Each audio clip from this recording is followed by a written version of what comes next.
This is the original esport racing game. This is iRacing.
This season marks a new beginning.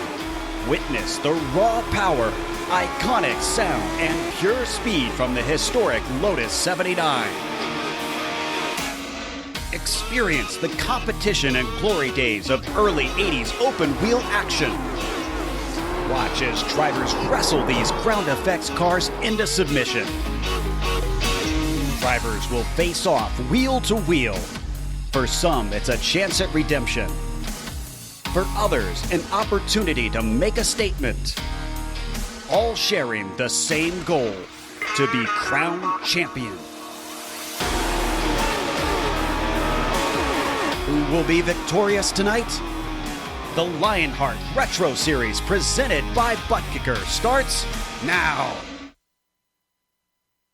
Ask a stranger what they think of when you say Sonoma, and you'll probably get wine, rolling hills, high-class lifestyle. In the racing world, however, Sonoma Raceway is the first thing that jumps to a driver's mind. This very technical road course can be a driver's best friend or their worst enemy. The elevation changes around every corner, requiring drivers to be on top of their game every single lap. Losing focus is certain doom, and only the finest can call themselves winners here. The Lionheart Retro Series pours its way into the Sonoma Raceway today for round 15 of the Lionheart Retro Series presented by Butt Kicker. The DMLC Racing Channel Grand Prix of Sonoma is next, live on our flag-to-flag Global Sim Racing Channel coverage on the iRacing Esports Network. Hello everyone, welcome to the show. I am your sommelier for this evening, Brian Yazek. Alongside me in the booth is Sean Ambrose. Amjad Yaman is calling the shots down in the production truck and smashing the grapes down there for the victors, so they get to look forward to that later on. And he's using cameras from Dougie Beard. This is the Sim Experience Countdown to Green. Now, Sean, if you haven't heard of Sim Experience, let me tell you this. The Sim Experience AccuForce Pro V2 is the premier professional racing simulation steering system. When combined with today's best racing simulators, the AccuForce Pro is as close as you can get to driving the real thing. The key to incredible realism is the groundbreaking direct drive motor system, providing a driving experience second only to the real thing. For more information on the entire Sim Experience ecosystem, including the SimVibe software, the 3DOF Stage Series Motion, and the new GS5 GeForce seat, visit simexperience.com. Now, Sean, welcome back to the show here for the Retro Series. Good to be back. I mean, tell me, Sonoma. I feel like Sonoma on the surface it's a solid fence, and you can't ride the fence. It's either you love this place or you hate this place. So tell me, A, how do you feel about it, and B, what kind of lends people to thinking that way? See, now why you want to? I don't do negativity, man. I know you don't do negative. Fine. Then what makes people so strongly? I love this track. Okay, it's a desert. Okay, it's a beautiful desert in the Sonoma Mountains. It's right in the middle of wine country. Actually, a really cool thing to do when you're here for the weekend is go on a wine tasting tour and then go to the track and watch some racing. But the track opened back in 1968. It's had a turbulent history. It's had a lot of different names: Sears Point, Infineon, It's now Sonoma Raceway, probably the way it should be and has been. It's been on the NASCAR schedule. It's been on the IndyCar schedule. iRacing's got 4 different configurations today. We're going to use this Cup configuration today. But Brian, it's 12 turns. It's 2.5 miles. People hate this course because, well, they can't drive it. They just don't want to practice it. Others love it because it's fast, it's wicked, it's got a lot of hard, twisty turns. But the best way to get an idea of what it's really like is to hop on board the GSRC Lotus 79 for a lap around Sonoma Raceway. All right, we've got Juha Noralampi and the GSRC Lotus 79, so let's do a lap around Sonoma. Turn 1 is a flat-out blast uphill leading directly into 2. Hug the left side and try your best not to let the crest pull you away from the apex. Getting the power down here is going to be a real test of who's got the best feel for the throttle. You don't have much time before you hit the back and forth of turn 3. The car compresses, and then once again the rise will make the car light. Seeing drivers spin there probably won't be uncommon.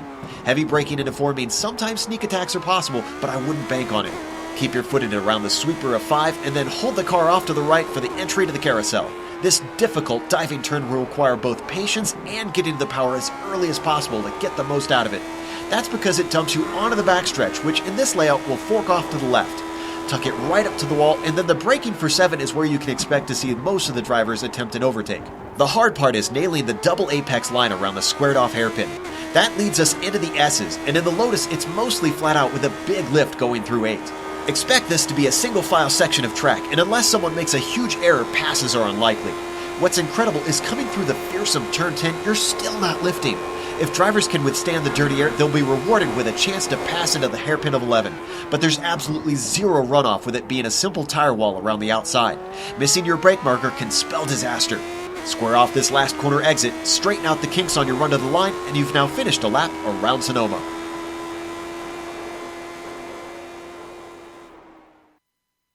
Well, there you see just how to get around the Sonoma Raceway. And I know some of you out in the chat and out there watching the stream are probably thinking, well, wait, they said the Cup configuration. Well, technically, we're still right. Originally, this was the long configuration using, instead of going all the way up to those kind of double right-handers that you always saw on NASCAR going to, they would use the configuration that you would see the Indy cars go to. That was technically the long one. Well, earlier this year, when NASCAR went back to using the carousel, that middle section with that long sweeping left-hander out to the drag strip, well, now iRacing updated it, and now this is the Cup configuration. So, just to clarify that for some of the viewers at home and some of the chatters in the chat. So, with that being said, let's clarify some points situations that we've got going on. And if you've been a fan of the series and paid any attention, this should not be any surprise to you. Ryan Otis with a very commanding lead, 166 markers over David Clymer. Paul Jenkins there in third with the Candyman, Dustin Wardlow fourth. Chris Lanini with a very sneaky, very silent 5th place in the overall standings. Travis Yeager-Liner 6th. Dean Mardi Gras Mall there in 7th with race sponsor Mark Cohn there in 8th. And you can kind of see the other half there. You've got Dalton, Ducana, Corns, Baldwin, Paulson, Sage Karam, who kind of he's here tonight. He's been a little bit off and on throughout as different racing events have taken him away from there, and with Block and Holmes rounding out the back half there. So obviously when we have the drivers make up teams. So let's cover the team standings. And again, if you've been paying attention at all this season, Raven Motorsports Black with the combination of Otis, Paulson, and Wardlow, I mean, I think we could probably almost say that they've clinched the team championship by now. We have only a handful of races left, this year, so they're in a pretty good spot. Firefly Racing there second, Raven Motorsports silver, NLR Sim Racing there back and forth, and rounding out that top 5 in the team standings, a name that is also very, very known to any of the GSRC viewers out there riding Shotgun Motorsports. Sean, tell us about the rookie battle. Yeah, let's look at that rookie battle real quick. David Clymer there sits atop, but boy, he is not far. We've got Jenkins sitting there right behind him, only 19 points back here, Brian. What a great battle they've got coming down to the wire here. Mardi Gras Mall. back there in third. Maybe a little far out to catch Jenkins, a climber. But what he's really got to worry about is Mark Cohn, very, very hot rookie, and Dalton sitting there tied with him, fourth and fifth being occupied by those two. Finney and Dacona back there, not far behind them either in sixth. Corns in seventh, Baldwin eighth, and you look back a little bit deeper into that rookie, into those rookie standings, and honestly, it's pretty tight throughout the standings. You've got to go all the way down to the end there, where you say maybe a little bit of separation. But again, first through 16th, the first, that's a lot of rookies, and two, it's a very, very competitive rookie crop, Brian. It is. I mean, this is talent from all walks of iRacing and kind of everywhere all over the globe, even as we've had some drivers filter in. So the rookie battle is it's been very interesting to watch as the season progresses. Going to be very interesting to see just kind of see how this evolves and how this rolls on to next year. So looking on the cars taking some qualifying times there, you see the points leader Ryan Otis on your screen going through the uphill leading up to the carousel. I mean, Sean, I feel like every single corner around this place is an elevation change. Yeah, and well, there's a lot of, and with that elevation change, is going to be guys missing entry, missing exit, getting in too hot, maybe braking too early, getting off course, and that's where the trouble really lies here, is off course, because there's really not a whole lot to slow you down. It's into the dirt, off into a barrier. Some of them are close, some of them are a little bit further off track, but especially when you get down into the hairpins, there's really nowhere to hide. Those barriers come up very, very quickly.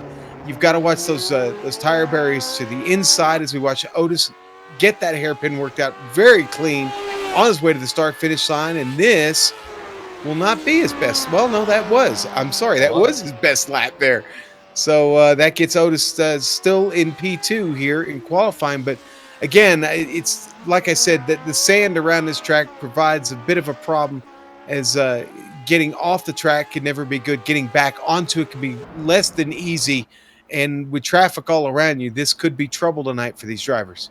Yeah, and you're right. I mean, and you saw it. One of the spots there, out there on as we were watching Otis go through there, that hairpin, the turn 12 hairpin. I mean, races have been won and lost there. I mean, because you carry so much speed coming off of 11, and even through those little S's. I mean, you kind of build speed up to that corner, and then you've got to woe the thing down. I mean, down to 30, 40 miles an hour. Yeah. Maintain it, not hit the tires, not have to get run over from behind. This is a great camera right here as we're looking on board with Ryan Corns. You're going to see, you build that momentum, here you go swinging through 11, and then you got to woe this thing down, and you're going to hear it on the broadcast. You're going to hear the simple, soothing sounds there. A little wider through there, but the premise still remains. You can see how easy that can be just to really mess that corner up. It will sneak up and get you. Another one also with a hairpin. That's also or not the hairpin, the carousel. That's a pretty popular corner around here because it's an important corner. You build up the steam up that corner, and then you come around it, and you kind of got to get a good enough run, and basically a hole shot, if you will. And I use that term explicitly for the reason that that's the old drag strip back there. Exactly. Yep. So you really got to build up the steam and get it down there, and then you get to the end of that straightaway, and it's a double right. So here we go on board right now with Corns again. We're going through the carousel, swinging it out there, out now in that drag strip. You're grabbing fourth gear, maybe up to fifth, or maybe winding out in fourth, depending on. I haven't driven the setup, so I don't know exactly. Woo! See, there you go. That double right. You got to woe it down, and this thing gets real unhappy. My favorite part of the track right here, Brian. I love getting down through these S's right here, man. It's so cool. Getting it right is such a great feeling. It is, and it's a thing of beauty, really, when you can really just knock it out and set record times through there. And then it really gets tough here. Yep, as we were talking about, leading up to that hairpin, that very tight right-hander. Didn't we see James Carolla take out the field down there in that? I remember a race. Maybe once, possibly. maybe IndyCar race. I don't know. I was just saying. Who knows? Who knows? There was a newcomer. That's the word I was trying to use. Chris Reagan. We saw him on screen very briefly, but speaking of very briefly, this qualifying session has just kind of Yeah. steamed on by. So, with the qualifying session over, let's go over the grid. We got time here because I believe they have to do a full pace lap. If I'm not mistaken, Mr. Pace Car. Yes, they do. On pole tonight, Sage Karam with Ryan Otis to the outside there of the first row. Alex Saunders in third with George Sandman in fourth with Aaron Morgan in fifth. Chris Reagan, I just mentioned him there in the sixth spot. Candyman Dustin Wardlow seventh. Mark Cohn, the Watchman and the race sponsor, in the eighth spot. David Clymer in ninth, and Lionel Little Train Kalisto rounding out your top 10. All right, let's go to row 6. That's going to be JP Windshuttle next to Dean Mardi Gras Mall. They're in 12th and number 31. Row 7 going to be Chad Dalton and Finney Ducana. We'll start 14th tonight. Row 8 going to be Travis Jagerliner and Ryan Korn starting 16th and number 28 Lotus 79.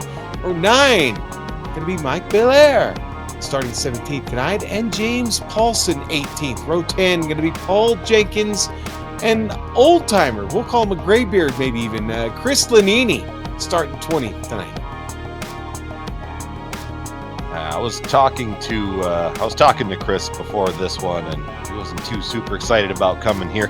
Richie Hearn in the 21st spot. He's worried about some internet issues, so he's just going to try and finish all the laps. Frank Beeser there, 22nd. Adam Young rounding out the field. Shotgun on the field, which is funny because he drives for Riding Shotgun Motorsports, so it kind of works out perfectly for him. 23 Lotus 79 machines out there. And if you are new to the Lionheart Retro Series, let's talk about how this series goes about here with our series details. Yes, sir. Season 3, of course, round 15 to 18. What does that mean, folks?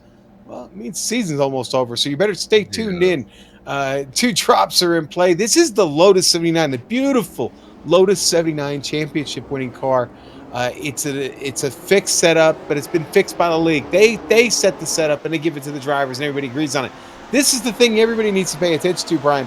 You see that cash and prizes, totaling $7,610. $7,610. That's a lot of Skrilla, baby.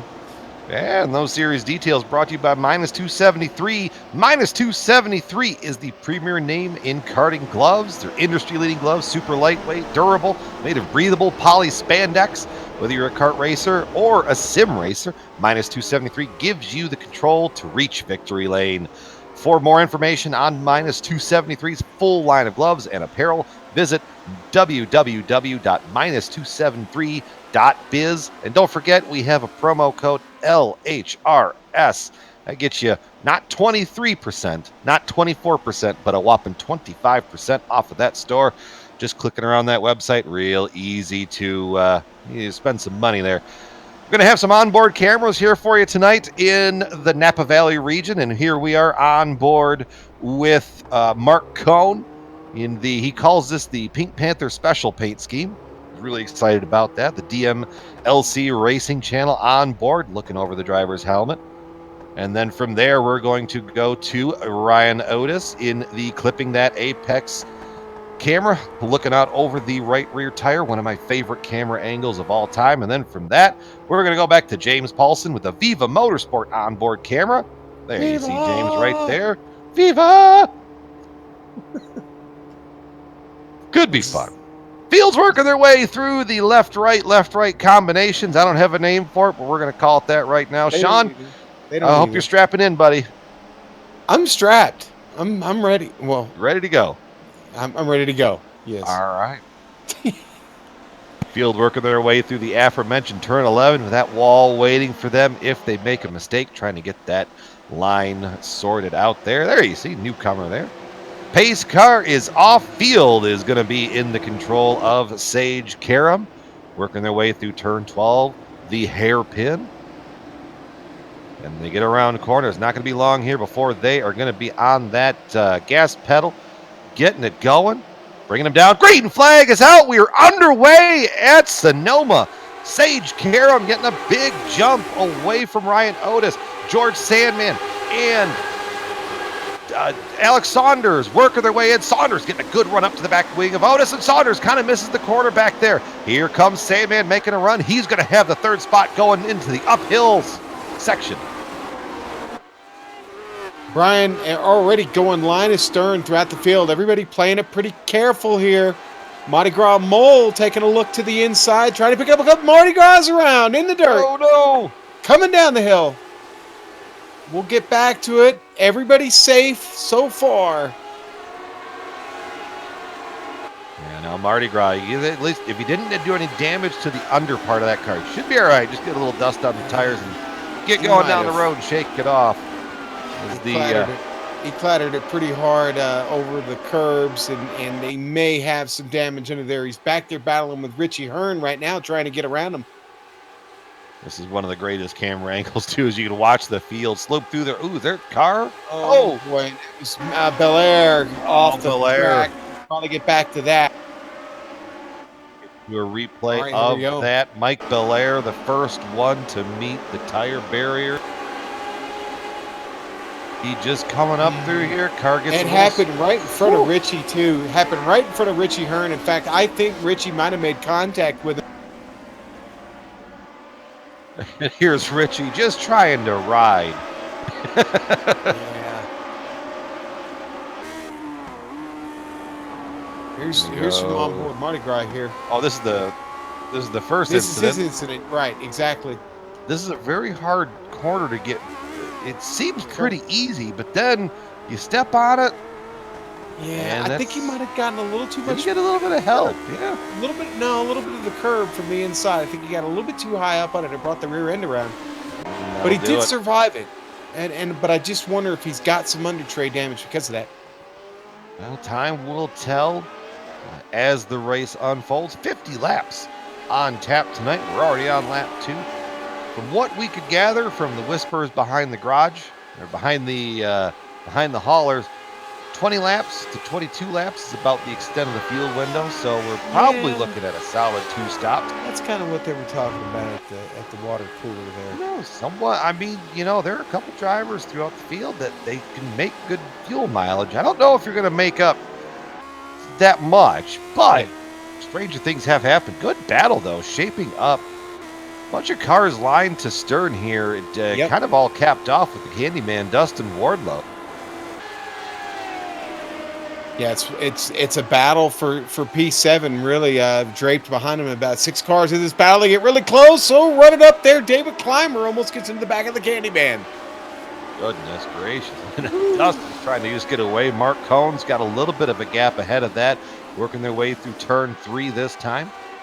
And that's Dustin didn't get a good entry through that one. That's just going to back him right up to Clymer. Now, see, through here, you're really trying to just set the move up. You're not going to make a move into the carousel.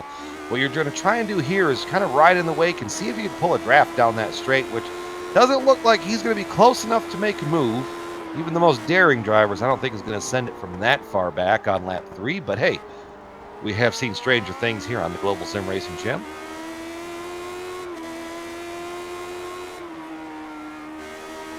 Out front, all is well. All is quiet for Sage. He's motoring away. He's got himself just over, or just around a 2-second gap over Ryan Otis. A little bit of oversteer there, or understeer coming out of the corner. The rear end dancing around on that one.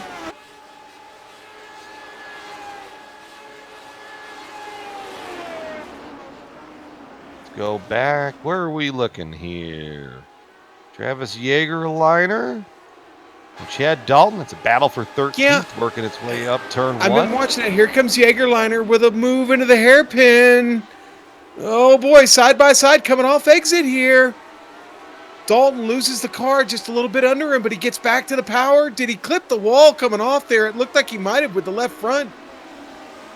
Dalton holds off Jaegerliner going up the hill here. Watch out, here comes Paulson.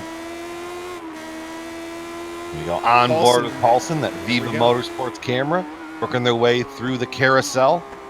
A good look, just seeing how the driver's working through that. And the steering inputs, everything you need, trying to run off that corner. Nice segue. You know, I try sometimes.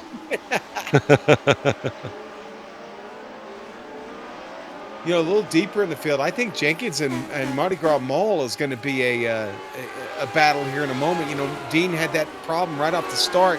He's gathered things back up. Yeah, On Dean screen, Mardi there it Gras. is, yeah. Yeah, he's working his way up there, working that sweeping turn 11. Very fast corner.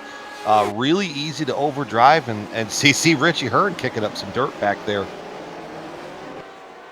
from that camera angle, and you can just see real easy to overturn that or get that corner all messed up.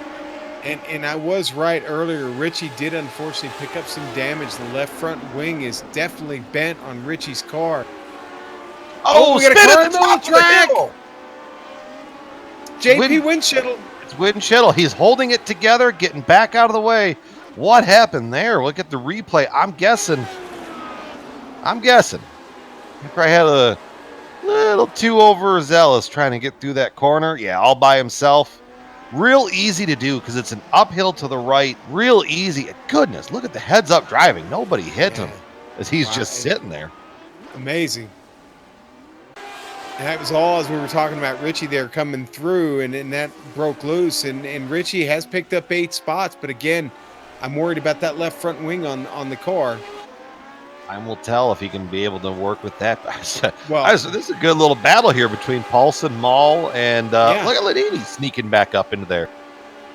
Yeah, and I think right now it's driver skill that's outperforming the car. To be honest with you, Richie. Yeah, he's carrying that machine. Yeah, definitely. Just a little bit. Multicolored machine there, Mardi Gras. It's how we got the nickname Mardi Gras. Got a good run there in that hairpin, bringing himself right back up to Paulson. I feel like the exit, Maul probably gets out of the corner a little bit better than Paulson, but I think Paulson gets into the corners a little bit better than Maul. So it kind of balances out over the course of a run, or over the course of a lap, really. And that's where you kind of see this gap. It's kind of like an accordion. It'll expand, come back, and then kind of back and forth. I think, Mama's got a squeeze box, and that's what's holding that all together there. It's a great Who reference. Really like that, Brian. They're on tour, you know. Oh, really? Yes, they are. The Who is very much on tour. Every time I think about looking away, Mardi Gras is making that battle real interesting. He's getting the great launch on exit, but then it's like he's sacrificing too much on entry. Here's go to the double rights, working their way down the back. I'm not even call it the backstretch. The S's here. So up to P3, Brian. The Sandman. Saunders looked to have pace there for a moment, but then they just came across the start-finish line, and that time Sandman picked it back up again. It was just about 0.2 quicker. But here comes Saunders again down the hill. Saunders is known for his road racing ability in the Retro Series. Doesn't quite have that same dominance on the oval side of things, but he's getting better at it. He'd tell you that himself. I'm not trying to be mean. He'd tell you himself. Tell him that on his own. Deep ball on pit road, too, strangely enough. Yeah. Quick stop for fuel? Might have been repair, man. I don't think the under tray of that car appreciated what he had picked up there on the opening lap. In fact, the left front wing still looks like it's a bit off on the car, so maybe he just didn't a hair. get a repair.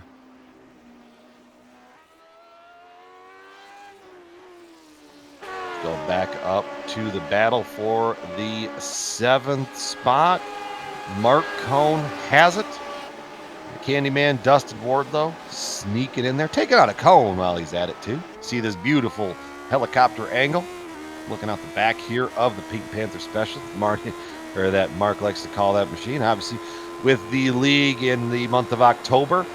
I don't remember how it started, but a number of years ago, everybody, with October being Breast Cancer Awareness Month, and a number of league drivers just painted their cars pink or painted the rims pink or did pink numbers. And then I think because I joined a couple years ago, and it was still really a handful of guys at that point. And now we were joking on the team chat last night that I didn't know which pink car to be mad at because there were so many pink cars running around on the track. I spray painted my Camry pink, so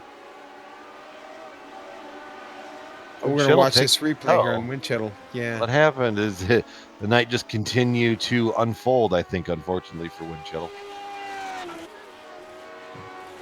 Let's take a look here. Oh! Go on board here. Something happened.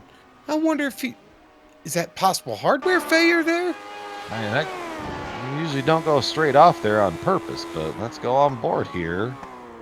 Something looked awfully odd about that. Was or it it racing could have with anybody? No, I mean, or he could have just he spun out, probably had another off somewhere, and then maybe that was just kind of the final straw, and he decided to act as take the wall out with him. Oh, yeah, that's something strange going on there. Yeah, because then the wheels locked hard right too. So, Paul Jenkins on pit road. I don't think that's a scheduled stop. I don't think so either. A little bit of damage on the front end of his car also. Folks, you're not missing anything out front. Just telling you right now, Sage Karam, big advantage over Ryan Otis. But we have seen over the course of the season, Otis tended to bring it back over the course of the run. So we'll have to keep an eye out on that driver of the 95. Seems like that battle between Sandman and Saunders has kind of fizzled out as well.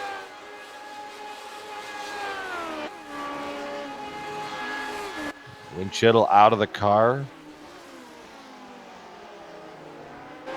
Now, all good for Rodas. He's got a commanding lead in this championship. And it's been awfully consistent all season. He certainly doesn't have to win this race to win the championship. But sure, it would be nice to add another win to the season, wouldn't it? Oh, absolutely. You know, if you're at a spot where you're having the season that Otis has had, you know, hey, pad a couple points while you're at it, pad some stats. It's never a bad thing, especially being associated with winning. I mean, you can't ever go wrong with that. Well, he's been rock solid on road courses this season, and I don't expect anything to be much different tonight for Ryan. Sanders here still trying to hold off Sandman, doing a good job of it, Brian. He absolutely is. I mean, Saunders has the wherewithal to know where to put the car and get himself in the spots that he needs to be. And I mean, Sandman is very, very skilled on the road, you know, in his own regards. Coming to us from a series, I thought there was a couple series that he appeared on the Global Sim Racing channel there, so that were all road based. Yeah. So he's no slouch on these left and the right turns. No, and of course won the race at Road America. So Saunders always fast on the road courses. Karam, of course, almost took that victory at Road America, except for a little last lap trouble there. There's some fisticuffs that almost would have happened. Yeah, fuel became a bit of a factor, but I don't think it's going to be trouble tonight. There we go. Is that David Clymer coming in there for Sim Pit? Yeah, David Clymer on pit road. The Sim Pit. The Sim Pit. Like the Ohio State, the Sim Pit. Oh, you don't like that. Silliest. I mean, you know, they tried to trademark the word "the." Richie Hearn, as we're arguing about that, Richie Hearn makes a great move down the front stretch to get around Dalton. Richie picking him up and knocking him down, man. That's 10 spots now. That's 11 laps, 10 spots. Yeah, he's cracking into the top 11 there. And he's got the pace. It wouldn't surprise me if he can get up there and maybe give Ducana just a little bit. Yeah, just a little bit of trouble up there.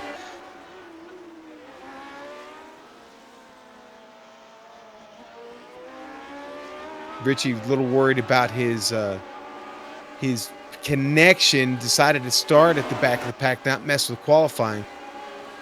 And we should take the camera off him anytime soon now. So. I tell you what, we go back to Wardlow and Mark Cohn, though. Dustin got his teeth in the bit right now. Yeah, this is pretty much the best battle on track with Mark Cohn trying to hang on. I mean, especially with the Candyman. You know Dustin Wardlow's back. You know he's going to take care. He's not going to do anything stupid. But you know he's not going to go away. So you really try and manage the race as it goes on. But, you know, Mark Cohn doing right now a good job of holding Wardlow back. But Wardlow's he's not running away. He's just keeping him close enough. And maybe, you know, you try to put a little bit of pressure on the driver and maybe looks up right before braking zone and has a mistake, you know, sends him off into the grass. And hey, that's an easy spot to pick up. It's always best when they're off in the grass.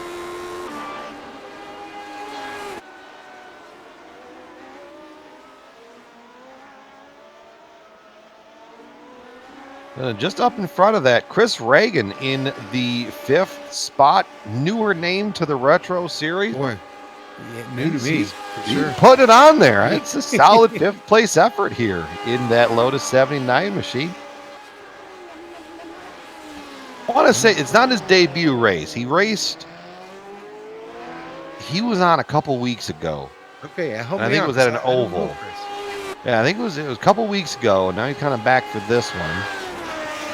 Sage Karam going purple on track that last lap at 1:20.39, fastest lap of the race.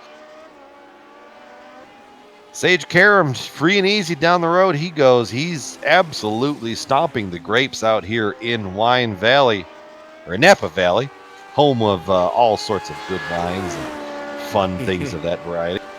He's doing it on a hot track too. It's up to 115 degrees. Now it's partly cloudy, only about 80 degrees outside, but the track temperature continues to rise here throughout the race. But as Sage's tank gets a little bit lighter, that car has obviously gotten a bit faster. Otis not that far off pace though, man. All he needs is one little slip up from Sage Karam there, and Otis will be hot on his heels once again. Absolutely, and you saw the little track guide there, 115 on the track temp, making these things slide all sorts of around on the speedway here today.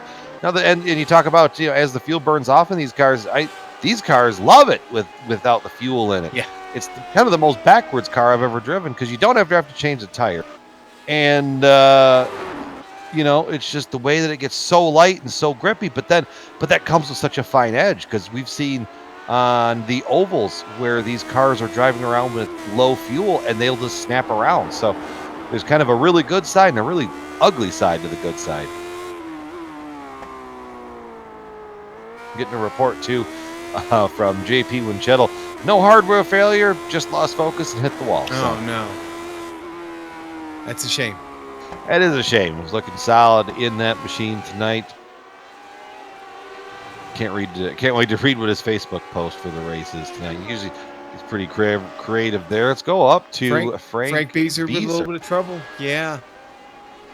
A climber just got by him. Oh, wow. And Lanini gets around, and then he goes to stomp the power down, and oh yeah. Those are the spins that infuriate you as a driver. Because crack the egg. Yeah, those are the spins that make you angry because it doesn't fully spin around. It just does that loose, or that lazy half slide. You just can't ever get it to rotate around that you need to get. Do you know that egg theory, Brian? Egg theory. You drive like there's an egg pedal or egg under the gas pedal. Yeah, right. Exactly. That's how I taught my wife how to throttle manage when she was learning how to drive. Okay. All right. So pretend there's an egg under the throttle. She goes, why in the hell stuff. would you say that? It's a racing term. Just run with it.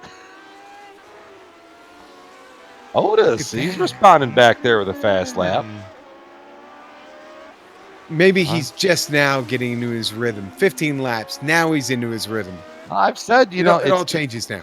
Later in these runs, it seems like Otis tends to pick up the pace just a little bit, and we aren't that far away from fuel strategy as well coming to play. We're at lap 15. They told us they can go between 20 and 22, and I'll tell you what, this is a place I do not want to run out of fuel at. We generally don't, you don't want to run out of fuel at a road course, period. But here, you're not making it back around. In Road America, you're not making it back around. I think if you run out of fuel, depending on where if you're going up a hill or down a hill, the odds are not in your favor to bring it back around here. But working through the carousel there. Chad Dalton on screen. A little bit of front wing damage as well on that machine. Look at that. The right side of the wing is it looks like it's sheared off. It got in a fight with a badger. Yeah, there is something strange going on there with that. It literally did shear off the end of the wing. It's gone. It must have hit something. Hit a curb, hit somebody, hit a badger. Yeah. I don't know. Maybe hit a wine bottle on the track. Boy, we've seen a few of those today. Oh, just a few. Just a few.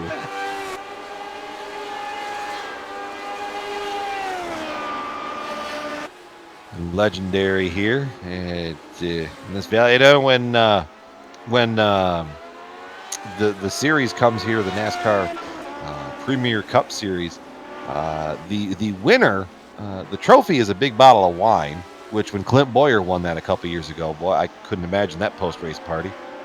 Is that what they're called now? By the way, the NASCAR Premier? No, it's the Cup Monster Series? Energy Cup Series, and I'm ahead of myself because next year they're not having a company sponsor. They're doing like a Formula One thing where they're having it's not like the Geico Formula One series.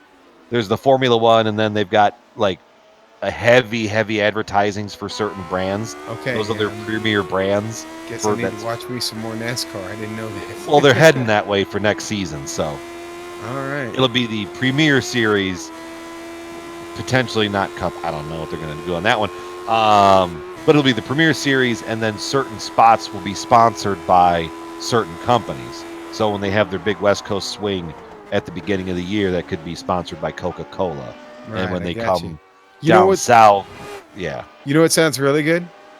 What's that? Winston Cup. I have an idea. We call it Winston Cup.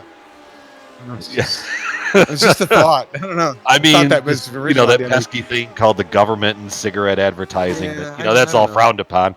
That's For God's sakes, Michigan banned flavored hang on. vape pens. Ryan Otis having trouble getting past traffic there. Oh, geez.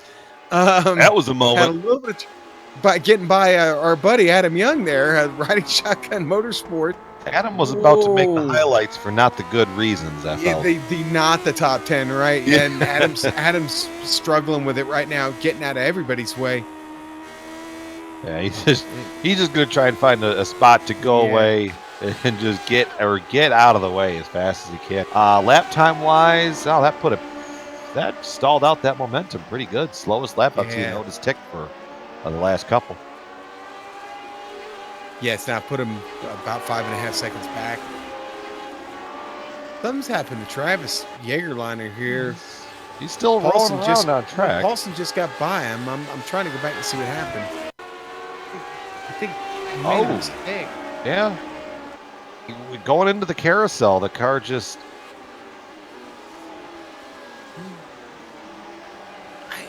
I wonder if maybe a little bit further back, maybe he cut the corner and had to slow down there. He just slowed down, pulled over is what we saw there on that part of the replay. Yeah. I didn't see anything else, but... That's odd. We'll run with that.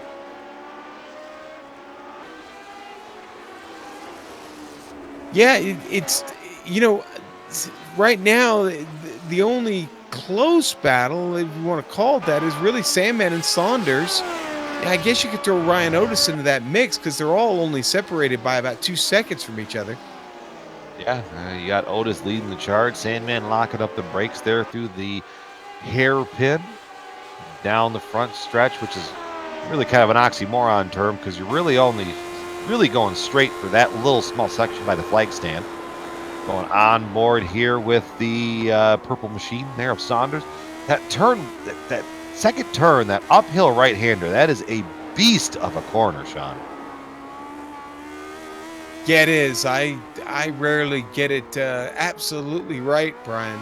I find the grass or the dirt on the other side of that corner more often than not. Really. What grass? Well, and it's funny because in the winter season, this track, when the grass actually grows in, is beautiful. Yes. Like if you ever look it up, if you don't know what I'm talking about, look up, a Sonoma Raceway winter season or whatever, some choice of those phrases into the Google image search.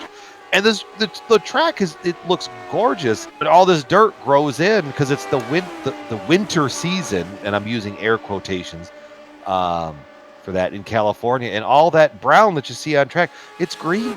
It makes you wish that they could come here all year round that way, or maybe put AstroTurf down, something. So Clymer and Lanini had a moment down in the hairpin just a moment ago. It gets Clymer by, but Lanini got in way too hot, almost hit the wall. Here we go. I think we did get a replay of it. Yeah, I just went back and found it myself. It was a very interesting approach. Here we go. And Lanini's just going to miss this altogether, Brian. Just a bit outside.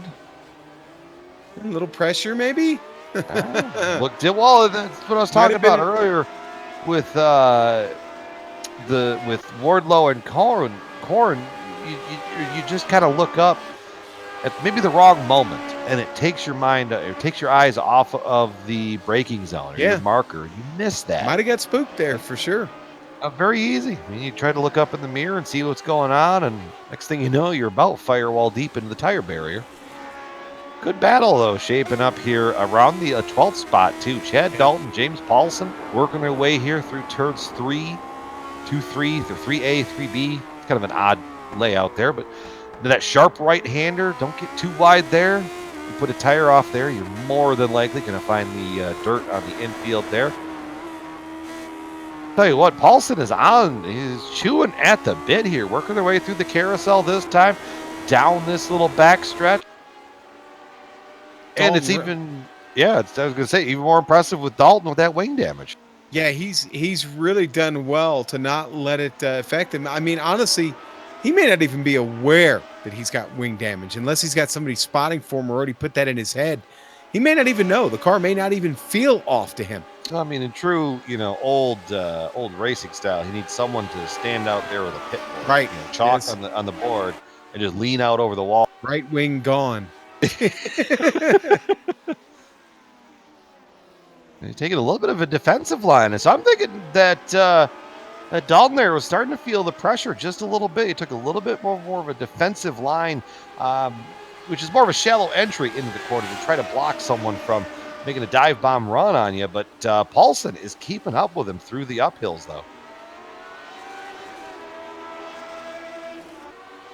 Anyway, you see this whole uphill, this is what we're talking about. Every corner is an elevation change. You go uphill, downhill, then you're going around this right, which falls down to a downhill, and then you come back up the hill, coming through here to set up the carousel. Uphill to the right here, and then it's a sweeping? One of those words works. This left-hander there that sets you back out to the drag strip, and you're driving uphill towards the double rights. Yeah, man, if you get heights bother you, kind of moving around, this track isn't for you. Hard to lead this battle. I mean, again, it's you keep wondering if Chad is gonna break here, if he's gonna falter, and it's just not showing any give up at all. No, but we're looking really at solid racing. The Sandman off and on pit road, so that sets that out there. About 22 laps on fuel is what they covered with the pace lap. Aaron Morgan also on pit road. So he's getting that machine topped off. You saw Sandman there leading in the HPP special. That's Dalton and Paulson going by. It could be kind of interesting to see how as that battle might progress. Yeah, well, I mean, Morgan comes out of the pits. He comes out right in front of Jägerliner, who's actually part of this battle that we're watching. So Morgan a bit of a fly in the ointment, but Ryan Otis has come into the pits. Ryan Otis on pit road as well. Sage Karam staying out. Alexander staying out. Now that's 23 laps. So this is how I know You know, those guys behind the haulers, I paid them $10 for that information. Worst $10 I've ever spent. Here they are, they're stretching out that limit. So, I mean, maybe if you get out here, you know, you could make a little bit of fuel, but I don't think you can make up enough to make it to halfway. Drivers behind Otis, Reagan, Mark Cohn, the Candyman, Dustin Wardlow is in. Otis is down and away already, climbing up the hill. He's going to have Lionel Kalisto, the little train, who has not taken a stop yet, right there at his back door. And this time by Richie Hurd, Chad Dalton, Mark Cohn, Dustin Wardlow, all of them peeling off for 9.5 imperial gallons worth of fuel, which is what the fuel limit is set to in these machines. Let's see if Sage, and he's well off into the racing line, going to work his way around one of the more unique pit road entries here on the service, bringing that number 3 machine down. Almost reminds me of Spa a little bit, to be honest. A little bit, yeah. Kind of outside the track, you kind of feel like, yeah. I was watching some old Formula One in review videos on YouTube, and I missed the old final sector of Spa. I don't like that. Like we've all ever known the chicane. Oh no, James Paulson off of pit road, fresh off of pit road, has a moment on the top of turn 2. Doesn't hit anything, boy. but whoo. Here comes Saunders. He's coming out.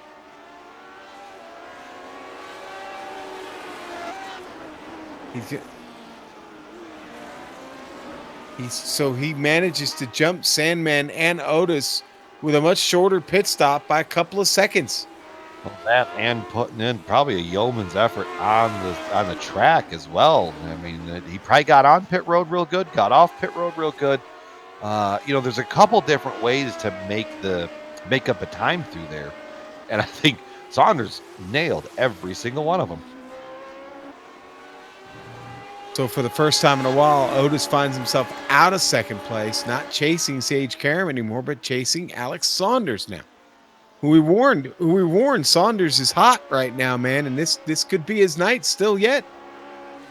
Could very well be. All right, we go on this replay here. We'll take a look at the... You'll see what I was talking about. I just happened to be watching Paulson as he left pit road, and Paulson also back on pit road as well. You'll see it here. Kind of this uphill right-hander. Dirt. And then a whoop, and a whoop-de-doodle, and then up that way.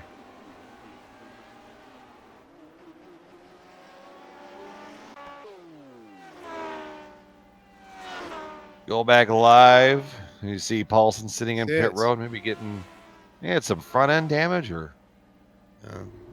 Oh, it could have been an unsafe pit out. Yeah, 15 seconds. That'd be about right. Yep. If you are new, you see there's a couple different sets of cones that you have to kind of follow. Those blue cones are the important ones. Don't merge before those. The game doesn't like it. It will get you. Whoa, easy. The sim doesn't. The sim doesn't. Oh, hey, Climber Wardlow across the front straight up the hill. We got a great battle here for 8th as Climber just gets by Wardlow. Did it down the front straight just before they made the left-hand turn up the hill. Power move from David Climber, especially getting around Candyman. He's pretty decent back. Did Dustin... Oh, wow. Maybe did Dustin just let him go? I guess. I mean, but coming out of the pits there, Climber takes it away. Power move, and he's continuing to motor away. I mean, Dustin, we saw him basically on the rear wing of Mark Cohn that whole first part of the stint. Climber's definitely off on strategy, because remember now, he came in a long time ago. So he's on a totally different strategy than Wardlow, and maybe Wardlow knew that and just let him go because of that reason. Decided not to fight him. Yeah, I mean, Climber is 15 laps on the on his pit cycle here. I think Climber could have gone for the approach of, if I have to make 2 stops, I want to make them as short as possible.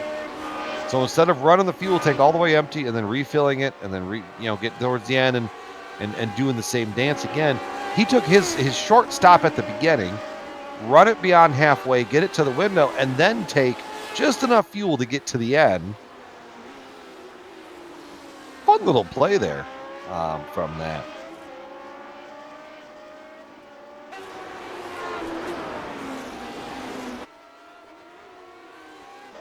Battle for P2 starting to shape up. Otis is tracking down Saunders. Starting to. Yeah, it took a couple laps to kind of get things back under him there after the pit stop, but it does look like he's starting to reel him in here just a little bit, Brian. Little bit by little bit. That is how any progress is made in the history of ever.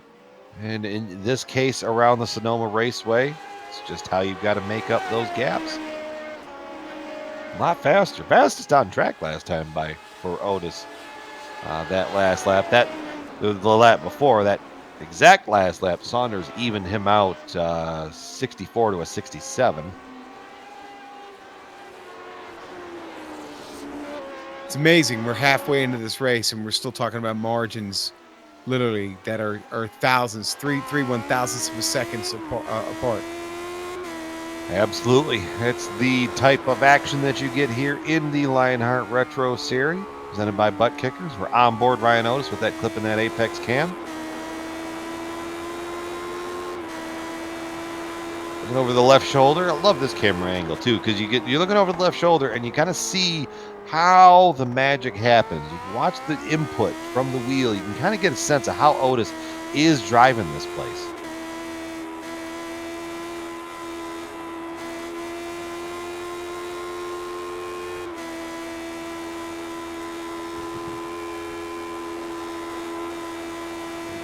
Just right on board. Just listen to the sounds of the machine. Yeah. It's a beautiful engine to hear that thing wind up and get screaming. You know, and the things we race these things on ovals, and that whine gets a little annoying over the course of a long night. You're in an oval and you're wide open. That one, you got to turn the volume down just a hair. When you hear it work through the power band, that's always an exciting sound. Looking for a battle, Dean Mardi Gras Mall. He's caught up to the rear wing of Richie Hearn. Yeah, they actually just got around Adam Young. Poor Adam was right in the middle of it again, coming down off the carousel, and Adam was just like right there. He's just trying to make laps. Yeah, I know. He probably feels horrible, but Richie's still just wheeling this thing.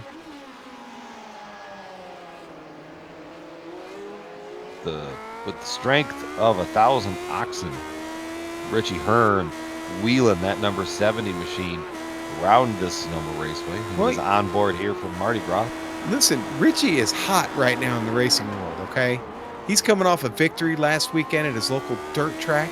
Richie's got himself a little dirt car. He's got a couple wins this season. And he's back with a vengeance, man. If we could ever get his internet thing straightened out, he's going to compete for championships. And folks, if you're here for the first time, you don't know who Richie Hearn is. This former IndyCar driver. This guy was in the big show. As a rookie, finished third on the podium at the Indy 500. So the dude is a serious racer, and on the real life side, is it just out having fun? But he's kicking butt and taking names and talking about making minor improvements to the car. And it's like, I thought we were doing this for fun.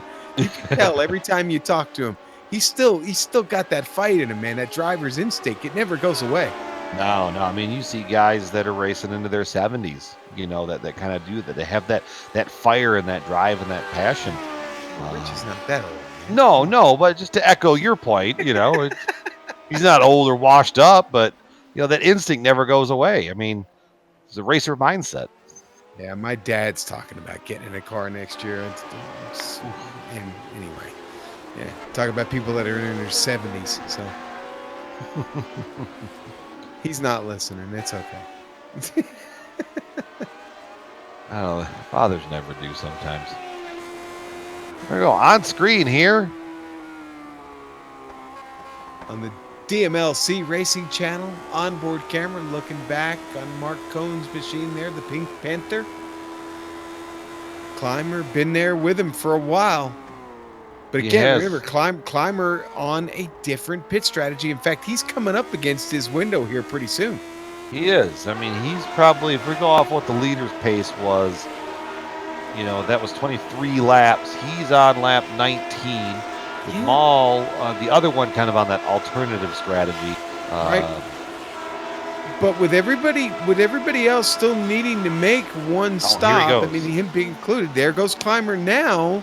Climber can make it to my calculations, can definitely make it to the end on fuel here with this stop. He can. Absolutely, he can make it. That's because you have to make 2 stops, and it's just a matter of what time do you make those stops. And Climber Maul chose to make their short stop early, fill the thing up, drive it to the end, and let the rough side drag. It seems to be the play there. See how that works out. We got up to 11th, I think, right there. So, I mean, Yeah. he sneaked that into a top 10. I'd Yeah, say that's a Hearn. strategy well played. And down and away goes Climber and Maul. Yeah, Hearn stays out, of course, because he was just in 7 laps ago, and he'll take that 11th spot now. The Climber gets out clean. Jaegerliner not too far in the mirror, Brian. He's only about 3 seconds back after the stop. Yeah, that could be something that could percolate over the next little while. Mardi Gras Mole coming out. Man, he came out right as Otis was coming by, and they were wheel to wheel just before they started to make the turn up the hill. Sure, Otis wasn't super pleased with that. Oh, Saunders kicking up some dirt there. See the lap comparison on the screen there, and you can kind of see how that gap has formed between Saunders and Otis. Very simple. If you run faster than the guy behind you, he cannot catch you. Very simple philosophy. It's science. Science. Pure science. Hashtag Yes. science.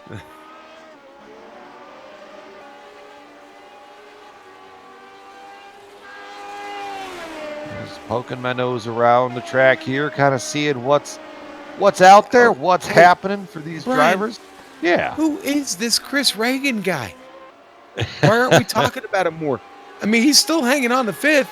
Aaron Morgan's got a little bit of a run at him, but honestly, consistently over the last several laps, hasn't been near as fast.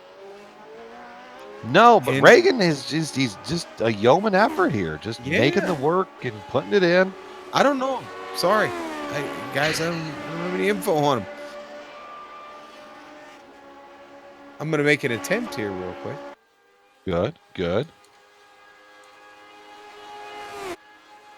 I think I probably found what you were looking for. So this is the second time that we've seen him this year, with his debut coming at Road America just a couple weeks ago. Started 5th, finished 8th.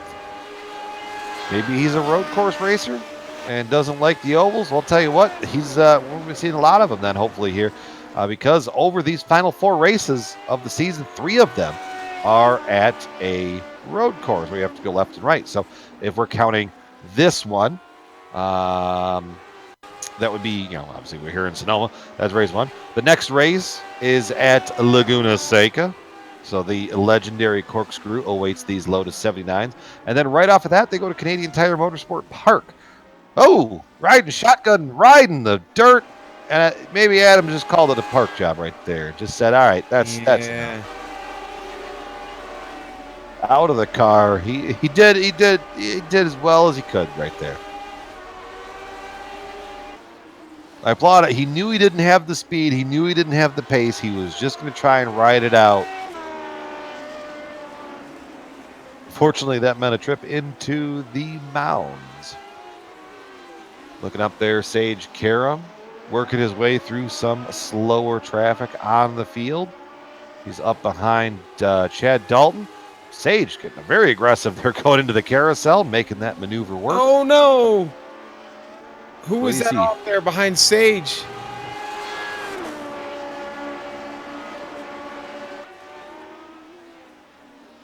Before, like at the top of the carousel?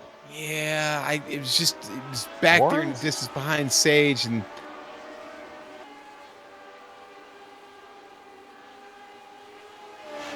yeah, I missed it. Sorry, guys. All right.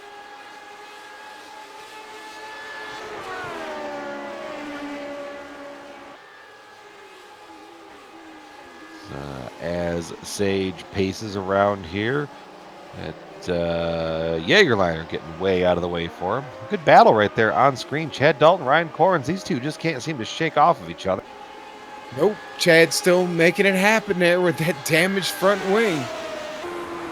Carrying that car Yeah. through here to the up right-hander, getting a good exit. That's the thing that I've been noticing about Dalton. He can just get that power down.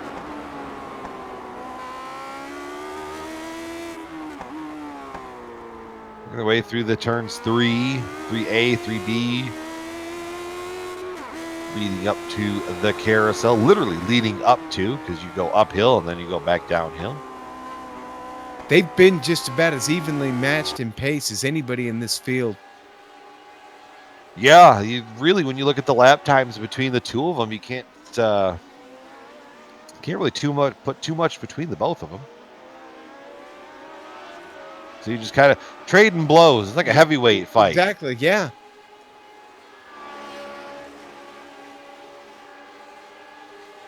Tell you what, though, we are on pace to probably see some really fast laps towards the end of this race. Track temp has come down another couple degrees. We're at 110. So as the sun starts to move around in the California sky. Chill in Corns. Yeah. Oh, well, now he could have gotten out of the way because he saw Saunders coming.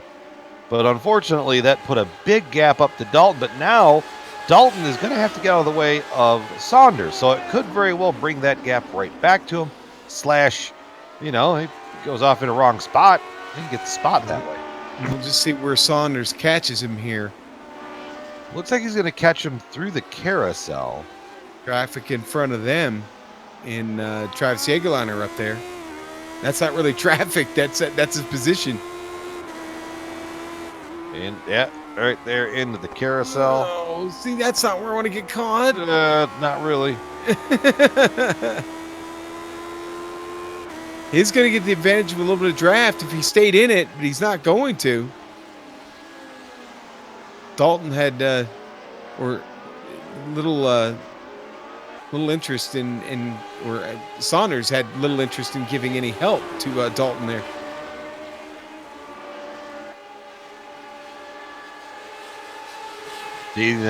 Just on the other side, now that battle picks itself back up.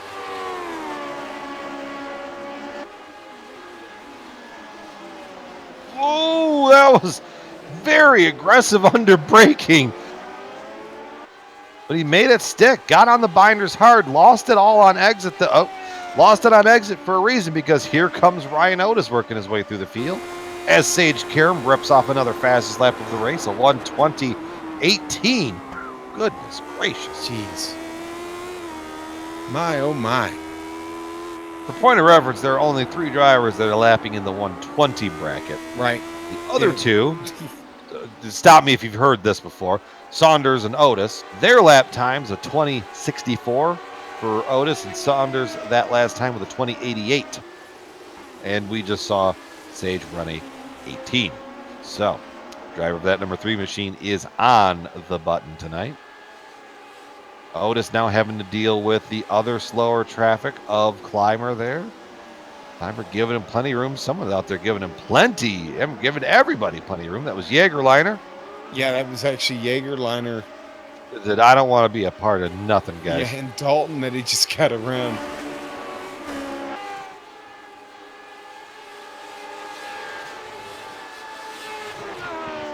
Yeah, we lost some spots there. David Clymer being the last car on the lead lap / the next car for Sage to devour.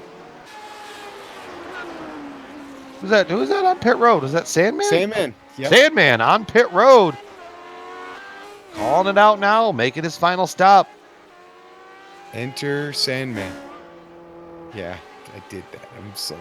That's good. That's good.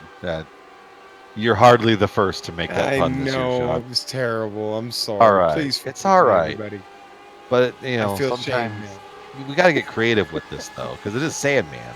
So maybe we need to say next time, Mr. Sandman, tell me, it's the line of that song. Tell me a dream. All right, all right. You're piling on now. Yeah. Bum, bum, bum.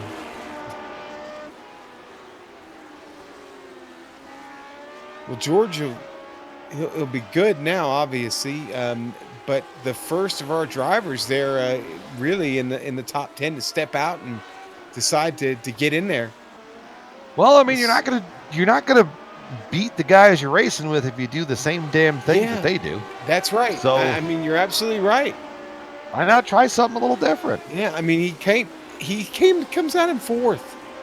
I mean, And yeah. everybody So, in front of him has to pit, and everybody behind him has to pit. And here comes Alex Saunders. well, if you look at home there, or if you're at home and you're watching the race and you see that ticker on the left side, I mean, if you're fourth and you see the gap between third and fourth, that's the window that he had to play with. Yeah. And Otis Ryan responding Otis with the just fastest throws lap. down the hammer. Yeah, how about that? Saunders on pit road, getting his stop out of the way. I would have thought you wanted to probably try and run these things out and keep as little fuel in it as possible, but I'm wrong every once in a while. Frank Beeser getting onto pit road as well. Saunders is going to come off, and he's going to come out in third. Sandman just getting across the start-finish line. Plenty of advantage there to Saunders, and Saunders very good to probably maintain the second position after the cycle of things here. I think Otis is in clean air. He is. Very clean air. He needs to make up some ground here if he's got a shot at staying ahead of Saunders. Well, and this is really what it boils down to, is this is where you try and make those laps, because we've talked about this before. The Lotus 79 gets faster the more the fuel burns off. So you have an opportunity right now to try to lap fast enough to make up that advantage over Saunders, because Saunders is going to have a heavier fuel load than yourself, as we're working our way down to 11 laps to go, or 12 laps to go. My apologies there. So Otis throwing it down again with a 20:53. That's on pace with where Saunders is, or Sage Karam is running, as you see on screen. And I believe Sage has pretty wide open spaces in front of him. Eventually, though, we are going to have a battle of the real world IndyCar drivers, as he's going to be catching up to our own Richie Hearn very shortly.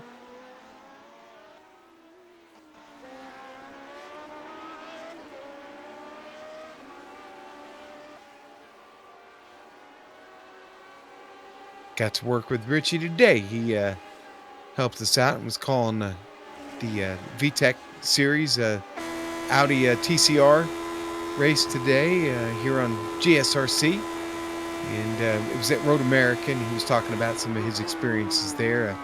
Flying through the kink, no lift, in an IndyCar. Yeah. The corner, Yeah. that corner there does really separate out the men from the boys. He's like, you just sent it in there flat-footed and just kind of hoped for the best every time. I mean, it's nice to know that professional race car drivers have the same approach to a corner that I have approached to life. Not 100% sure this is going to stick, but let's just send it. Let's send it. Might work. And, I really can't believe Wardlow is still... Well, okay, I don't want to sell what Mark Cohn's doing short, but Wardlow still riding behind him. Pretty much for the whole race, if I remember correctly. I'm trying to remember a time when Wardlow was in front of him. They started in opposite spots. But what a battle these two are having. I wonder if Dustin's playing a little bit of poker here and just saving it for the last hand. Might be, because he's not going to show him his poker face going up the straightaway. Can't read his poker face, She's got to love somebody. Okay. My wife, as a massive Lady Gaga fan, would have appreciated that pun right there. But we were talking about Clymer and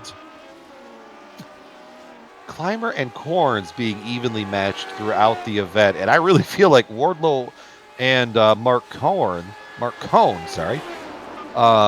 also very evenly matched. And I think that's what it boils down to, is they have the same setup, they have the same car. All that's that's separating out is the driver holding the wheel with that hunk of meat between their ears and connected to the feet on the floor. And for them to be this close with coming to 10 to go here through this event, it's pretty impressive.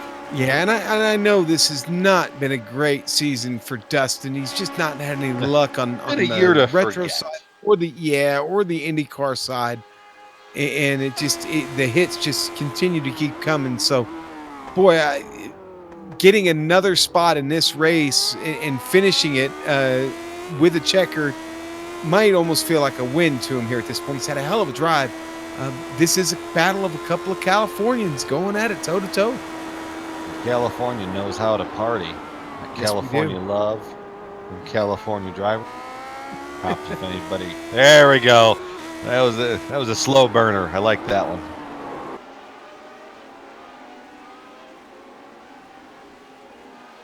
Working their way through the infield section.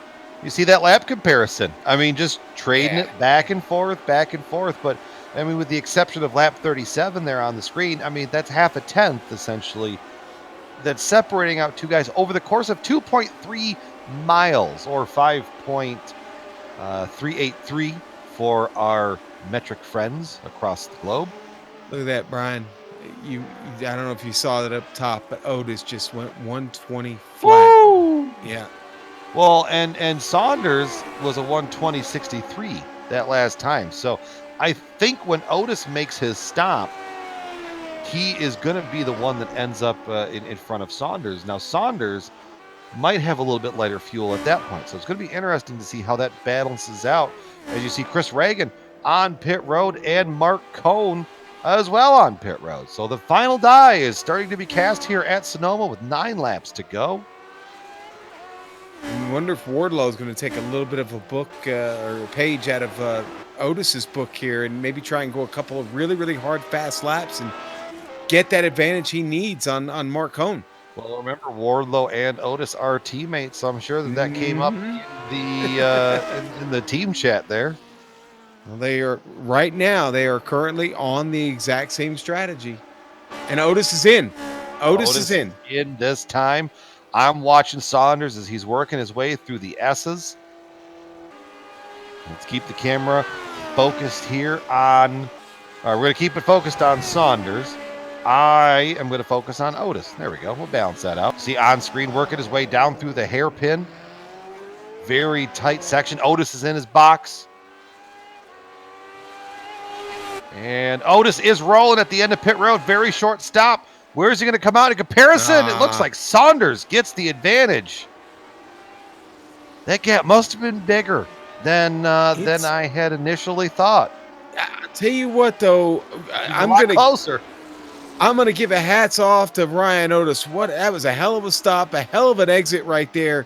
He's on it, man. He's on the pins now.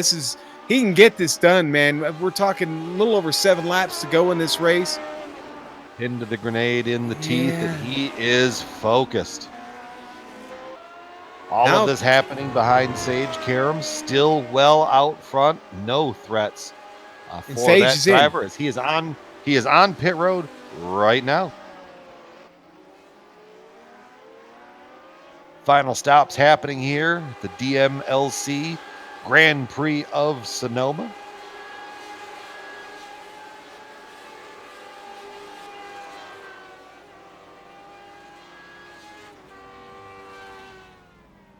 A little bit of front wing damage, it looks like, on the front there of Sage. Sage taking tires.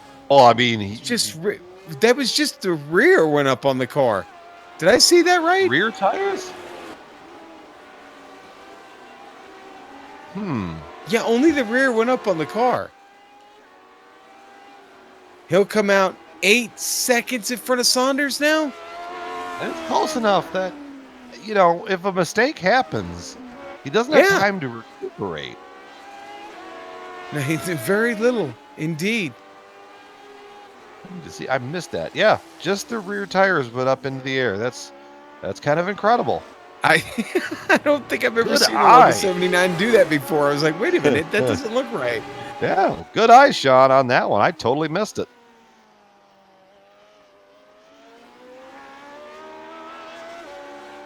Looking around here for battle to see on track, and stop me if you've heard this. Well, Mark Cohn. Nope.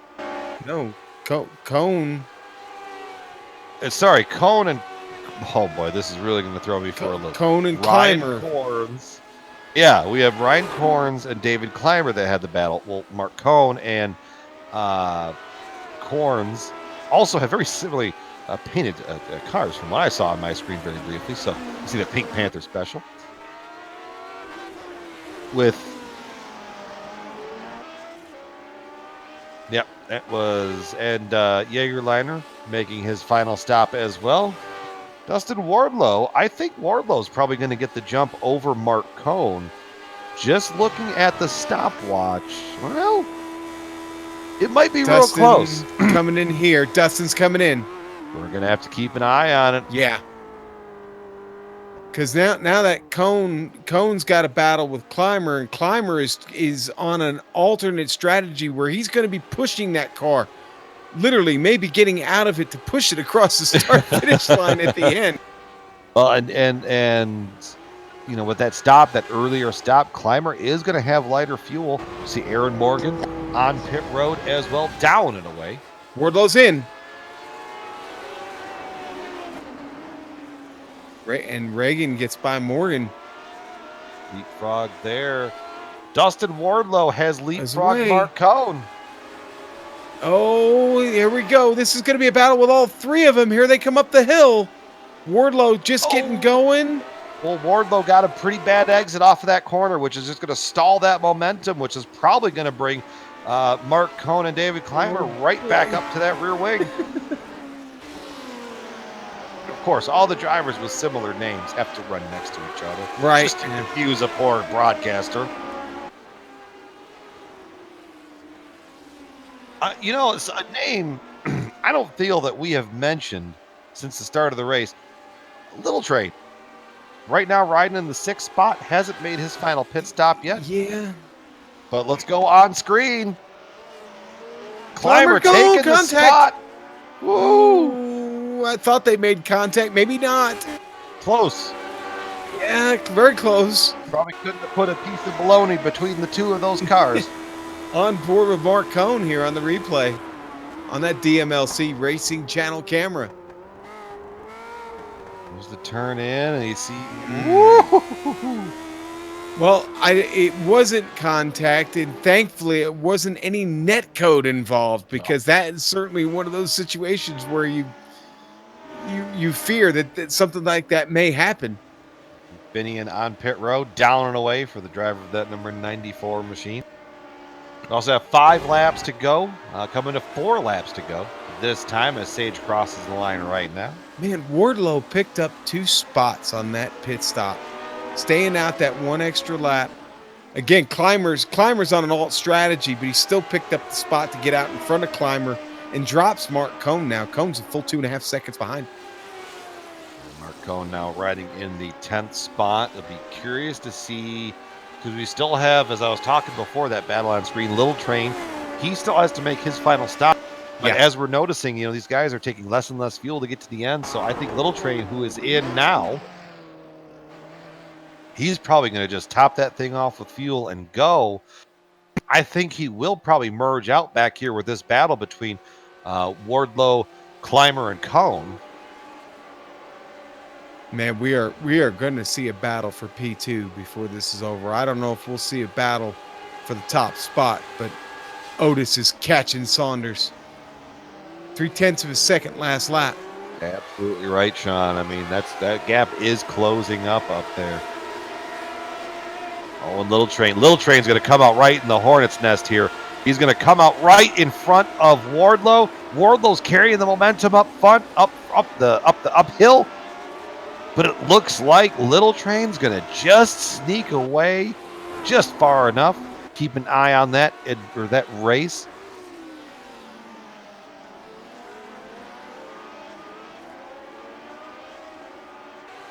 A 1/10 of a second that last time. Otis quicker than Saunders. I'm looking back up front now. Saunders versus Otis. I feel like I've been saying that at every road course. Yeah. For the most part of this year. And there are several battles that like Road America, where it can come down to last lap heroics or tragedy that can decide this race. Absolutely right. And you can just see, depending on how this all shakes down, we still have 3 laps to go. And Sage Karam, he's in a bit of a hornet's nest himself up there. Caught behind a couple slower cars. Yeah, he is. Here probably shouldn't have any issue navigating Paulson these and rough Ducana seas. right in front of him. Sage going to send it down to the inside there. Looks like Paulson's going to give him a little bit of room, take some cones with him. And it looks like remember the cones. It looks like Finian's going to stay out of the way too. But did Finian just cast the die? Nope. He and Paulson aren't racing for position. Now 2 laps to go.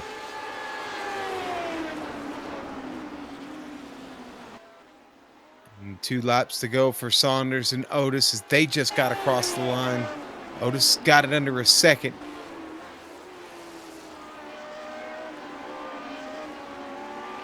Wardlow's still back there with a chance, but man, he's got some hot company right behind him, and Clymer and Mark Cone. There's a lot going on back there, and we're probably going to have plenty of time to jump back and figure it out. Here you see, who's that in front of Wardlow? It's a riding shot. Oh, it's Kalisto. I mean, that's that's a battle. This is legit. Yeah, Wardlow just continues to drive the wheels off it right now. He renewed life after that pit stop. Seeing the way, working their way down here through the hairpin. Wardlow not getting a great roll through there. Got in real aggressive. Couldn't tie it together on the exit, which is going to let him slide back into the clutches of David Clymer. Well, Clymer even spun the tires a little bit coming off the hairpin. Nobody's got him now. Right up under the gearbox. They're right there working their way through the uphill section.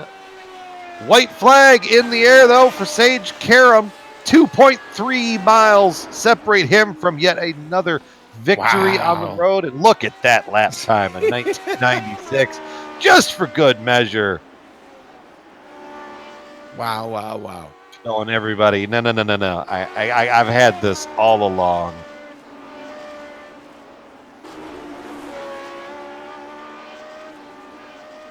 As Sage rolls around the speedway, you can see that was that Alex Saunders that we were looking at right there. Yeah, now we're back Saunders to Sage. Notice it opened up just a little bit, and Might I be don't just enough.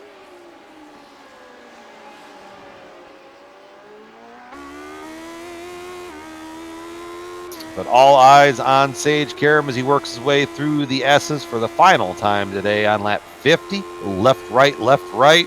Not the march of the battalion of soldiers, but best way to get through that set of corners. Through turn 11. Down. Oh, and Kalisto, is there a problem out behind him? We'll take a look at that in a minute. But Sage Karam, mark him down as the winner in wine country. Sage wins the DMLC Racing Channel Grand Prix of Sonoma.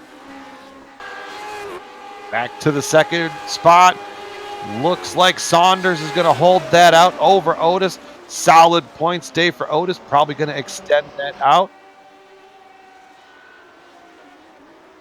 Sandman going to finish 4th. I'll tell you what, though, the battle I want to go back and look at. Yeah, I know where you're going to want to go with that. I actually got it all teed up and ready to go. Yeah. But let's finish this here. Reagan right now holding off Morgan. A good battle here for the 5th spot. Morgan going to try driving it in just deep enough, but not close enough to get anywhere close up to the rear wing of Chris Reagan. Another top 10, 2 back-to-back top 10s for his road efforts here. Good job. Now, you know, we shouldn't have talked about we got everybody else coming in here, finishing their final laps. There's Mark Cone coming across in 7th.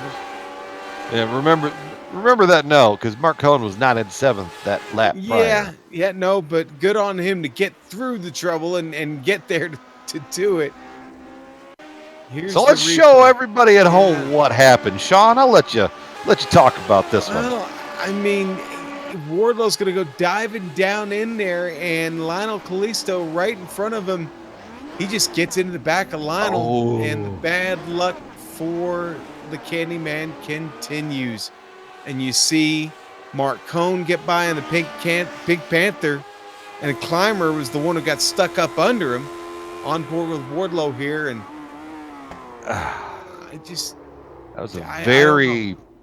that was a very opportunistic move. And you're going to watch Clymer here. Yeah.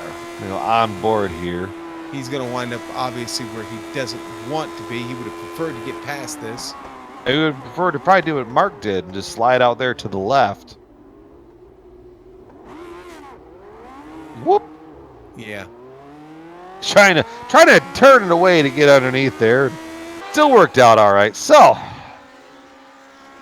ladies and gentlemen at home, it's been a fun-filled race. We're going to take a quick break here, come back on the other side, do a full field rundown, talk to our podium, and close the show out here at the DMLC Racing Channel Grand Prix of Sonoma. We'll be right back.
The Sim Pit is an entertainment channel dedicated to the world of simulated motorsports.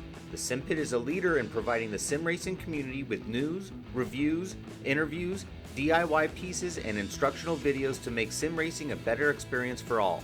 Check us out at thesimpit.com or go to YouTube and just search for The Sim Pit.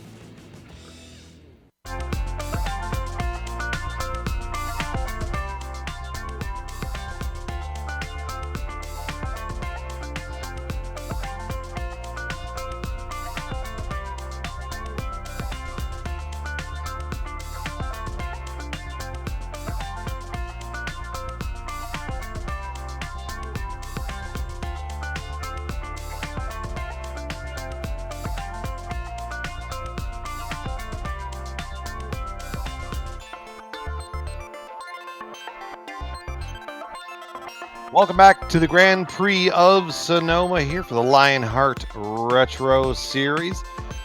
This was a very interesting race as it worked its way down to the end of it here. But let's go over our final post-race show presented by Plasma Tracks.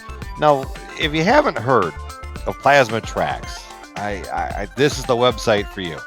If you're struggling to find someone for the person who has everything, plasma-tracks.com.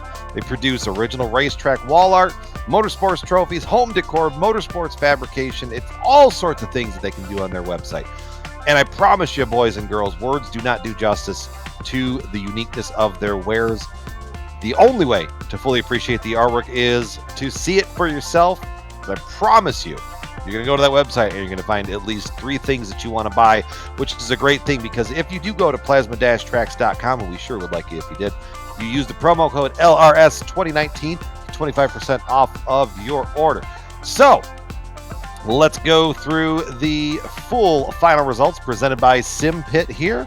Sage Karam winning it very handsomely on pole, fastest lap, fastest in practice, I think, and fastest lap of the race and all those fun things. So clean sweep for Sage there. It's Alex Saunders, Ryan Otis rounding out the steps of the podium. We'll talk to those gentlemen as well. George Sandman bringing it home fourth. Chris Reagan in a distant fifth with Aaron Morgan sixth. We saw the second to final corner, or second to final lap battle there between the 7th through the 10th place drivers. Mark Cohn getting out on the best side of that with Lionel Kalisto 8th, David Clymer 9th, and Dustin Wardlow in 10th. You got this, Brian. Finian Ducana in 11th tonight. Mardi Gras Mall going to finish 12th. Richie Hearn, a 13th place run from him after starting at the back of this field. A great night for Richie. Brian Corns, 14th for him. Chad Dalton, 15th place run. 16th, got to go to Travis Jaegerliner. Chris Lanini with a 17th place, finishing at number 92. James Paulson, 2 laps down. The first car at 2 laps down. 18th, Frank Beezer right behind him in 19th. And Paul Jenkins rounds out your top 20. Rounding out the field there, Adam Young, JP Winchell, and Mike Belair all having problems earlier on in the event. So with that being said, we've got all those things going on. Let's talk to our winner, Sage Karam, with pretty much a clean sweep of the weekend. Sage, talk us through the race. I mean, again, outstanding pace on the road, but what made this one such a dominating effort for you? Yeah, no, it was just a good race. I knew qualifying was going to be pretty important, and it was pretty tough to pass, especially in when you got close to cars and those faster S's on the back. It just you would lose the front end. So I knew I had to qualify up front, at least on the front row, and was able to put in a pretty good lap. And it wasn't a perfect lap, but it was close to it. So I was happy with that. And yeah, I mean, knew I just had to get a good jump and then just kind of try and break the draft and go. I was trying to do it in one stop, and I saved fuel basically the whole first stint and halfway through the second. And then once I realized that I make it on fuel, and Saunders was reeling me in pretty quickly while I was trying to save more fuel than I needed. It's just I decided, let's just come in and top it off and just go for fast laps, and that's what we did at the end. And it's a fun track. It's a lot of elevation. It's a very, very tricky track. It can catch you out real quickly. So I always like racing around here.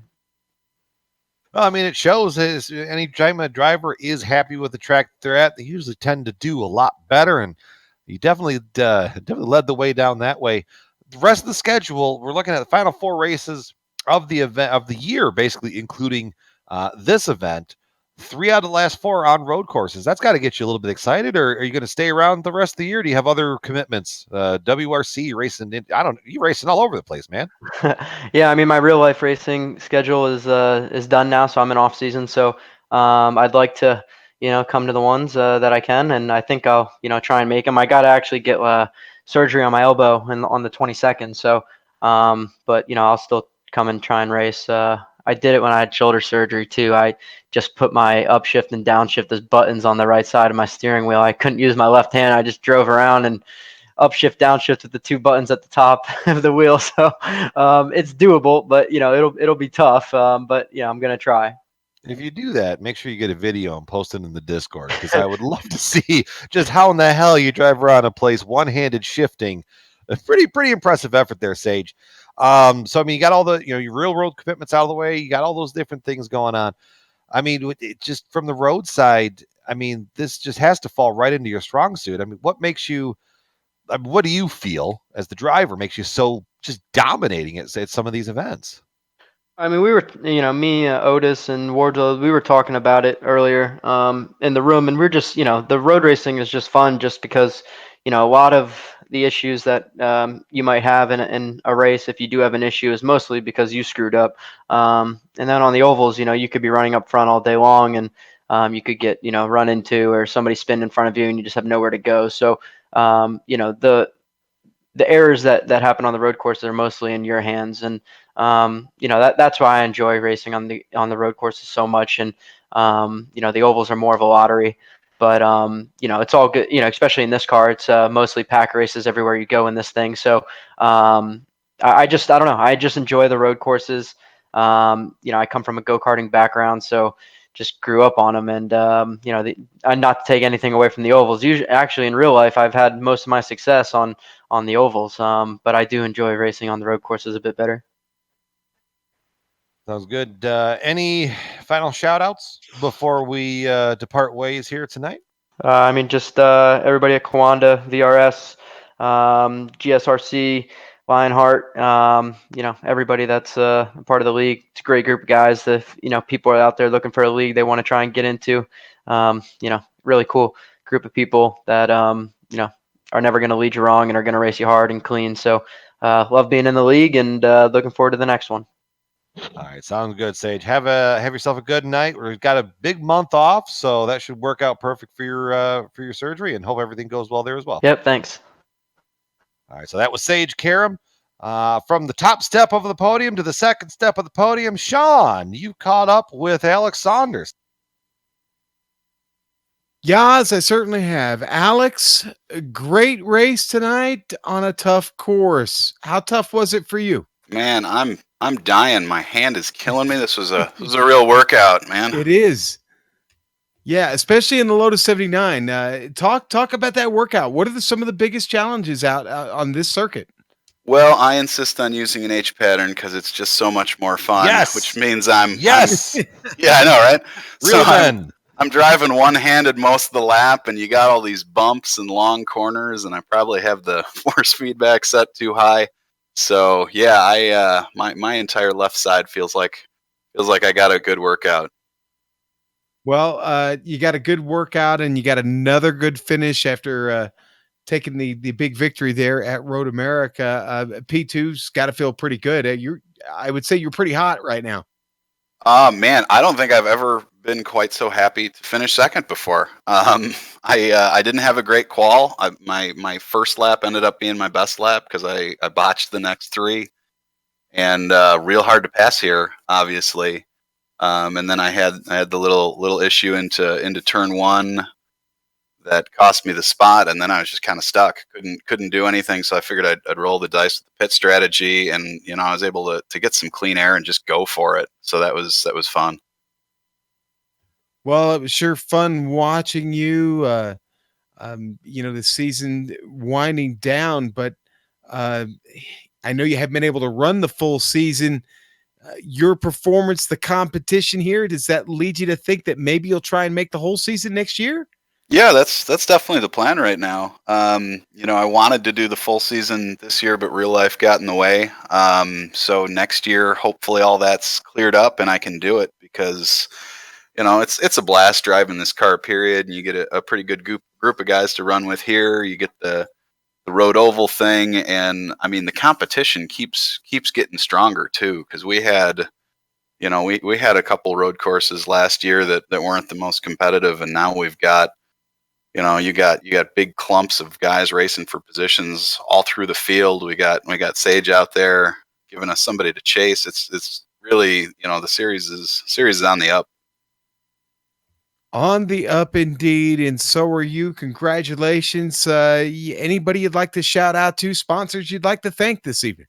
I'm not fancy enough to have sponsors, but I will thank my teammate Greg, who hasn't been racing, but he was helping me spot and putting fuel numbers in, so I didn't have to think about it too much and let me know what was going on with traffic. So that was neat. And my dad's probably watching at home, so hi, Dad. Hope you enjoyed the show. All right, Mr. Saunders. I'm glad you're watching this evening. Alex, congratulations, and we'll see you in about a month. Thanks, guys. That is Alex Saunders. Brian Yazik, you have caught up with one Ryan Otis, who squeaks out a third place finish here this evening.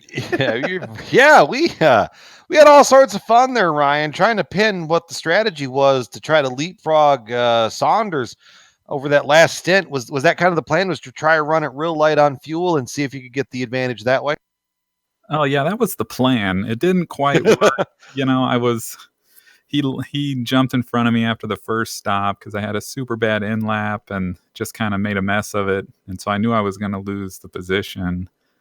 And coming through to the end of the second stint, I was putting in these flying laps and really happy. I was pretty sure I was pulling on him with what he would have been running on heavier fuel, and everything was going great. And then I caught a gaggle of traffic and was trying to think, well, I knew it was going to be close, and I didn't think I'd be able to get by the group of guys quickly enough. And so I just came in a couple laps early and ended up just barely missing it. I had about 4 more laps of fuel, but there were 3 guys in front of me, and I didn't think I'd be able to get by them quickly enough to be able to stretch anything out. So I kind of rolled the dice there and came up short. Solid plan, and don't feel bad, Ryan. Mike Tyson was quoted once as saying, "Everybody has a plan until they get punched in the face." So, I mean, the plans always have a way of working or not working. As it rolls on, I mean, you Sage and Saunders are just kind of in a class of your own on these roads, the twisty bits. I mean, and so you got to be really excited here for the next couple races, the next 2 being the left and right handers. Oh yeah, I love racing these guys. They're so fast, so clean. They always race you clean. You don't really have to worry about them taking any super low percentage moves or anything. So it's going to be a good race. This one was a little tough just because it's so difficult to pass here. You get within about 8/10 of the car in front of you, and the car just washes out everywhere, and it's just impossible to go anywhere. So. Alex definitely beat me there on pit strategy, and Sage was flying up front, so he did a great job. I mean, don't sell yourself short. You did a pretty good job hanging out there. Some great battles between everybody. You and Sage were trading fastest laps of the race. It was kind of a slugfest out there. I mean, as the track was kind of cooling off, they had to have helped that out from the lap time side for you. Oh yeah, for sure. Down near the end of that second stint, the track had cooled off and the car was light on fuel and it was feeling super good. And I was out there just driving all the way to the edge. So that was great fun. Those were the funnest laps all night for. Sounds good, Ryan. I mean, we'll get you out on this one. Any special shout outs here as you're kind of winding down your season? I know it's probably a little bit bittersweet because you probably want to keep going, but at the same time, you're looking pretty good for the overall crown. So you probably want to get that locked away here pretty quick too. Oh yeah, for sure. I'm feeling pretty good about the points right now. So that's good. No, I just got to give a shout out to George and the whole admin crew. This is such a great league. I've done pretty much nothing but league racing and iRacing for, I don't know, the last 8 years or so. And to me, this is far and away the best league I've run. They have live race control. And so, they can make some decisions and, adjudicate some issues, real time. And so it's so great just to have that there and to have the volunteers and all the support and the admins and everybody who make this whole thing run. So definitely got to thank all those guys. It's a lot of work. Yeah, it is. I've kind of got little bits and pieces on my end, and that's enough for me from that side. So take care, Ryan. We will see you next month at Laguna Seca. Oh yeah, looking forward to it. Thanks, guys. All right, that was the voice of the third step on the podium, Ryan Otis, getting closer to clinching his first championship here in the Retro Series. Sean, let's shut it down, bud. What'd you think?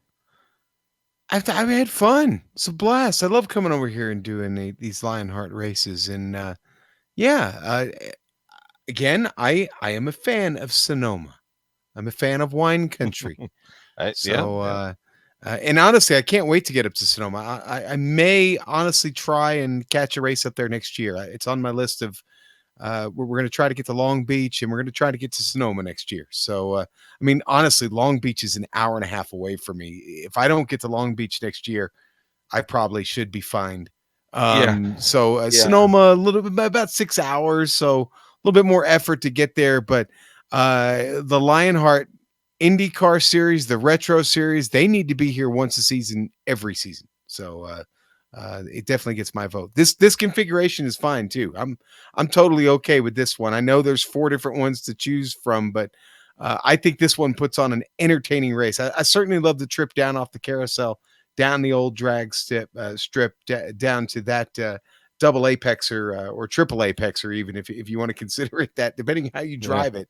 Yeah, I love this this configuration and these cars. I mean, please, George, don't ever get rid of the Lotus 79. In fact, if you want to consider replacing the IR18 with the Lotus 79, I might even be a fan of that. So this is a wicked fun car and great to watch here on the iRacing Esports Network. All righty. So with that being said, we're going to shut the broadcast down for the night. Give a shout out to our series sponsor, Butt Kicker.